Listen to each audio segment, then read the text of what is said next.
Sudarlun, pada hari Jumat 2 Agustus 2024, bintang sepak bola terkenal Cristiano Ronaldo kembali bergabung dengan timnya Al Nassr di Marbella, Spanyol. Hal ini menandai akhir cuti Ronaldo setelah bermain di kejuaraan Eropa baru-baru ini. Diketahui pada Rabu 1 Januari 2024, Al Nassr menyelesaikan persiapan awal mereka di Faro, Portugal.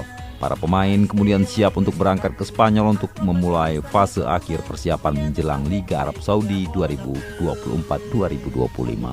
Sebagai bagian dari persiapan untuk musim baru, Al Nassr akan bermain pertandingan persahabatan melawan Granada pada Senin 5 Agustus 2024 dini hari pukul 00.30 waktu Indonesia Barat. Selain itu, seperti yang dilaporkan Al Bilal Daily, pada Sabtu 3 Agustus 2024, Al Nassr akan bermain pertandingan uji melawan Almeria.